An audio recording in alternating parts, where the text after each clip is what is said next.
ಆಚಿ chilli powder ಸಖತ್ ಖಾರ ಬಣ್ಣ ಮತ್ತು ರುಚಿ ಆಚಿ ಚಿಲ್ಲಿ ಪೌಡರ್. ಜನಪ್ರಿಯ ಹಾಸ್ಯ ಕಲಾವಿದ ಉಮೇಶ್ ಅವರನ್ನ ನಾವೆಲ್ಲರೂ ಕಳ್ಕೊಂಡಿದ್ದೀವಿ. ಅವರ ವ್ಯಕ್ತಿತ್ವ ಮತ್ತು ಅವರ ಜೊತೆಗಿನ ಒಡನಾಟದ ಬಗ್ಗೆ ಜನ ನೆನೀತಾ ಇದ್ದಾರೆ. ಹಾಗೆ ಅಲ್ವಾ, ಕಲಾವಿದರು ಹೋದಾಗ ದೈಹಿಕವಾಗಿ ನಮ್ಮನ್ನು ಅಗಲಿರ್ತಾರೆ, ಬಟ್ ಯಾವಾಗಲೂ ಕೂಡ ಅವ್ರು ನಮ್ಮ ಜೊತೆಗೆ ಇರ್ತಾರೆ ಅವರ ವ್ಯಕ್ತಿತ್ವದ ಮೂಲಕ ಅನ್ನೋದು ಎಲ್ಲರ ನಂಬಿಕೆ. ಅವರ ಸುಪುತ್ರಿ ಆದಂಥ ಜಯಲಕ್ಷ್ಮಿ ಅವರು ನನ್ನ ಜೊತೆ ಇದ್ದಾರೆ. ನಮ್ಮ ತಂದೆಯವರು ಸಾಕಷ್ಟು ಕನ್ನಡ ಕಲಾ ಸೇವೆ ಮಾಡಿದವರು. ಅಂತಿಮ ದಿನಗಳು ಈ ರೀತಿ ಆಗುತ್ತೆ ಅಂತ ಯಾರೂ ಊಹಿಸ್ಕೊಂಡಿರಲಿಲ್ಲ. ಎಷ್ಟು ಗಂಟೆಗೆ ಆಯಿತು? ಬೆಳಗ್ಗೆ 8:20 ನಾನು ಮನೆಗೆ ಹೋಗಿ ಡೈಲಿ ಬೆಳಗ್ಗೆ ಇಲ್ಲಿ ICU ಇಲ್ಲೇ ಉಳ್ಕೊಂಡಿರ್ತೀನಿ ನಾನು. ಹಾಗಾಗಿ ಬೆಳಗ್ಗೆ ಸ್ನಾನ ಮಾಡ್ಕೊಂಡು ಮನೆಗೆ ಬಂದೆ. ಬರೋಷ್ಟೊತ್ತಿಗೆ ಇದೆಲ್ಲ ಇದಾಕಿದ್ರು, ECG ಟೆಸ್ಟ್ ಮಾಡ್ತಾಯಿದ್ರು. ಅವಾಗ ಇದಾಯಿತು. ಅವಾಗ ಹೇಳಿದ್ರೆ ಆಲ್ರೆಡಿ ಡೆತ್ ಆಗ್ತಾಯಿದೆ ಅಂತ. ಯಾಕಂದರೆ ಕಳೆದ 2-3 ತಿಂಗಳಿಂದನೇ ಅವ್ರಿಗೆ ಗೊತ್ತಾಗಿದ್ದು ಕ್ಯಾನ್ಸರ್ ಆಗಿದೆ ಅನ್ನೋದು. 2-3 ತಿಂಗಳು ಅವತ್ತೇ ಯಾವತ್ತು ಬಚ್ಚಮನೆ ಜಾರ್ ಬಿದ್ದರೆ ಫ್ರಮ್ ಅಕ್ಟೋಬರ್ 10 ಫ್ರಾಕ್ಚರ್ ಆಯಿತು, ಬಿದ್ದು. ಆವಾಗ ಶಾಂತ ಮಲ್ಟಿ ಸ್ಪೆಷಾಲಿಟಿ ಹಾಸ್ಪಿಟ್ಲು, SCG ಎಲ್ಲ ಹೋದ್ವಿ. ಎಲ್ಲ ಕಡೆ ಆಂಕೋವಿಲ್ಲಿ ಎಲ್ಲ ಕಡೆ ಟೆಸ್ಟ್ ಮಾಡಿದಾಗ ಹೇಳಿದ್ರು already 4th stage liver cancer ಅಂತ.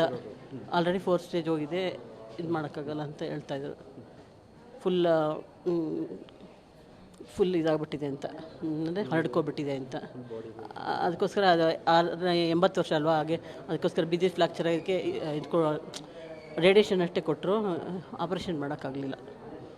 ಅಂದರೆ ಮುಂಚೆನೇ ಗೊತ್ತಾಗಿದ್ರೆ ಉಳಿಸ್ಕೊಳ್ಳೋ ಸಾಧ್ಯತೆ ಇತ್ತು. ಯಾಕಂದರೆ ಅವರು ಕೊನೆಯವರೆಗೂ ಅಂದರೆ ಬಿದ್ದಾಗಲೇ ಫ್ರ್ಯಾಕ್ಚರ್ ಆದಾಗ ತೋರಿಸ್ದಾಗಲೇ ಕ್ಯಾನ್ಸರ್ ಗೊತ್ತಾಗಿದ್ದು. ಬರ್ತಾ ಊಟ ಮಾಡೋಕ್ಕಾಗ್ತಿರ್ಲಿಲ್ಲ. ಬರ್ತಾ ಸ್ವಲ್ಪ ಇಡ್ಲಿನೋ ಸ್ವಲ್ಪ ಅನ್ನ ಏನೋ ಎಳ್ನೀರು ಇದೆಲ್ಲ ಕೊಡಿಸ್ತಾಯಿದ್ದೆ. ಅನ್ನ ತಿನ್ಬೇಕಾದ್ರೆ ನುಂಗ್ಬೇಕಾದ್ರೆ ನೀರು ಕುಡಿಸಿ ಇದು ಮಾಡ್ತಿದ್ದೆ. ಈಗ ಮೊನ್ನೆ 2-3 ದಿನ ಅದು ಫುಲ್ ಬರೀ ಫ್ರಮ್ 20 ಡೇಸಿಂದ ಬರೀ ಇದರೆಲ್ಲ ಹಾಕ್ಸಿದ್ವಿ. ಮಧ್ಯೆ ಸ್ವಲ್ಪ ತಿಂತಿದ್ರು. ವೆಂಟಿಲೇಟರಲ್ಲೇ ಇದ್ರಿ, ವೆಂಟಿಲೇಟರಲ್ಲೇ. ಏನಾದ್ರು ಮಾತಾಡ್ತಿದ್ರ ನಿಮ್ಮ ಜೊತೆ? ಮಾತಾಡ್ತಿದ್ರು. ನಿನ್ನೆ ರಾತ್ರಿ ಕೂತಿದ್ದೆ, ಜಸ್ಟ್ ಹಿಂಗೆ ಕೈ ತೋರಿಸ್ತಿದ್ರು, ಕಣ್ಣು ಆಡಿಸ್ತು, ಹಿಂಗಂತ ಇದ್ರು, ತೋರಿಸ್ತಿದ್ರು. ಮನೇಲಿ ಯಾವಾಗಲೂ ಹೇಳ್ತಿರ್ತಾರೆ ಹಿಂಗೆ ಅಂತ ತೋರಿಸ್ತಿತ್ತಲ್ಲ, ತೋರಿಸ್ತಾಯಿದ್ರು. ಉಸಿರು ಮೇಲೆ ಹೋಗ್ತಾಯಿತ್ತು. ನೀವು ಎಷ್ಟು ಜನ ಮಕ್ಕಳಿದ್ದೀರಾ ಉಮೇಶ್ ಅವ್ರಿಗೆ? ಈಗ ಯಾರು ಬರಬೇಕು? ಒಬ್ಬಳೆ. ಈಗ ಏನು ಅಂತಿಮ, ಯಾಕಂದರೆ ಹಿರಿಯ ಕಲಾವಿದರು ಡಾಕ್ಟರ್ ರಾಜ್ಕುಮಾರ್ ಜೊತೆ ಎಲ್ಲ ಪರದೆ ಹಂಚ್ಕೊಂಡಿದ್ದವರು, ಕನ್ನಡದ ಒಂದು ದೊಡ್ಡ ತಾರೆನೇ. ಕೊನೆಯವರೆಗೂ ಬಣ್ಣ ಹಚ್ಕೊಂಡೇ ಜೀವನ ಕಳೆದವರು. ಇದು ಉಮೇಶ್ ಅವರ ಪುತ್ರಿ ಜಯಲಕ್ಷ್ಮಿ ಅವರು ಪಬ್ಲಿಕ್ TV ಜೊತೆಗೆ ಮಾತಾಡ್ತಾ ಇದ್ರು. ಕೊನೆ ಕ್ಷಣದ ತನಕ ಅತ್ಯಂತ ಯಾತನಮಯವಾಗಿತ್ತು ಅಂತ. ನಡೀತಾ ಇದೆ. 8:20 ಇದಾಗಿದೆ. ಈಗ ಮುಂದೆ ನೆಕ್ಸ್ಟ್ ಇಲ್ಲಿಂದ ರವೀಂದ್ರ ಕಲಾಕ್ಷೇತ್ರಕ್ಕೆ ಕರ್ಕೊಂಡು ಹೋಗ್ತೀವಿ. ಮನೆಗೆ ಹೋದ್ಮೇಲೆ ಅಲ್ಲಿ ಸ್ವಲ್ಪ ಸಂಬಂಧಿಕರ ಬರ್ತಾರೆ, ಅಪ್ಪನ ಕಡೆ ದೊಡ್ಡಪ್ಪ ಸಂಬಂಧಿಕರ ಬರ್ತಾರೆ, ನೋಡಿಬಿಟ್ಟು ಬರ್ತಾರೆ, ಮೀಟ್ ಮಾಡಿ ಅಲ್ಲಿ ರವೀಂದ್ರ ಕಲಾಕ್ಷೇತ್ರಕ್ಕೆ ಹೋಗ್ತಾರೆ. ಯಾಕೆಂದರೆ ಅವರಿಗೆ ದೊಡ್ಡ ಅಭಿಮಾನಿಗಳ ಬಳಗನೇ ಇದೆ.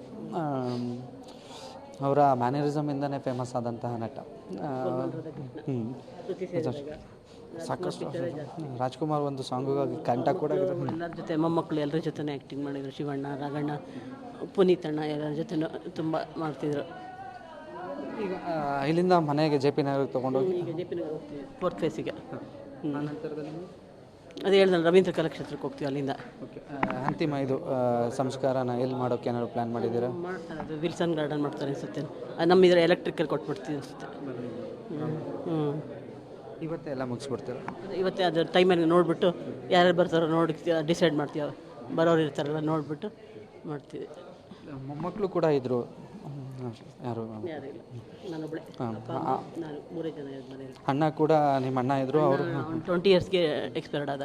ಕ್ರಿಕೆಟ್ ಆಡೋಕ್ಕೆ ಹೋಗಿದ್ದ, ಸ್ಪಾಟಲ್ಲೇ ಔಟ್ ಆದ. ಅಲ್ಲಿ ಟ್ರೈನ್ ಇದು ಮಾಡಿಬಿಡ್ತು, ಆಕ್ಸಿಡೆಂಟ್ ಆಯಿತು. ಈಗ ನೀವು ಒಬ್ಬರೇ ತಂದೆನ ನೋಡ್ಕೊಂಡಿದ್ದು, ತಂದೆ ಜೊತೆಗೆ. ನಿಮ್ಮ ತಂದೆ ಒಡನಾಟ ತುಂಬ ಬಾಂಧವ್ಯ ಚೆನ್ನಾಗಿತ್ತು. ಏನೆಲ್ಲ ಮಾತಾಡಿದ್ರು ಈ ಥರ ಆದಮೇಲೆ?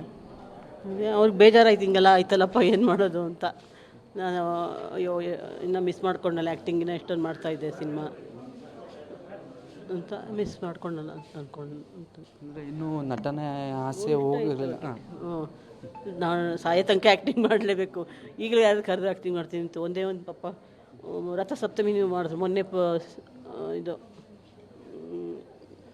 ಉದಯ ಟಿವಿದು ಅವ್ರದ್ದೊಂದು ಪ್ರೋಮೋ ಇದು ಆ್ಯಕ್ಟಿಂಗ್ ಮಾಡಿದ್ದು. ನಾನು ಸ್ಟಾರ್ಟಿಂಗ್ ಹೇಳಿದೆ ಬಂದು ಡಬ್ಬಿಂಗ್ ಮಾಡ್ಕೊಡಿ ಇಂದ ಮಾತಾಡ್ಬೇಕಾದ್ರೆ ಆಗಲಿಲ್ಲ, ಬರಲಿಲ್ಲ ಅವರು. ಅದೊಂದು ಪ್ರೋಮೋ ಒಂದು ಉಳ್ಕೋತು. ಡಬ್ಬಿಂಗ್ ಮಾಡಬೇಕಾಗಿತ್ತು. ಅದೊಂದು 3-4 ಐದಷ್ಟು ಡೈಲಾಗ್ಸ್ ಇದೆ ಅಂತ ಹೇಳಿದ್ರು. ನಾನು ಸ್ಟಾರ್ಟಿಂಗೇ ಹೇಳಿದೆ, ಮ್ಯಾನೇಜರ್ನ ಕರೆದು ಮಾಡಿಕೊಡ್ಲಿಲ್ಲಪ್ಪ, ಅದೊಂದು ಬಾಕಿ ಉಳ್ಕೋತು. ಅಭಿಮಾನಿಗಳಿಗೆ ಏನು ಹೇಳ್ತೀರಾ ಮಗಳಾಗಿ?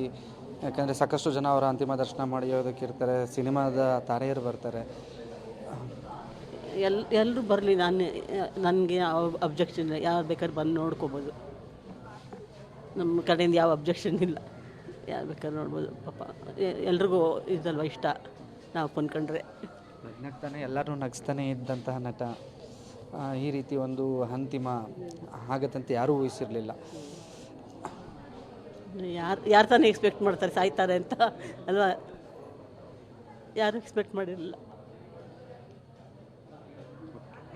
ಇದು ಅವರ ಮಗಳಾದಂತಹ ಜಯಲಕ್ಷ್ಮಿ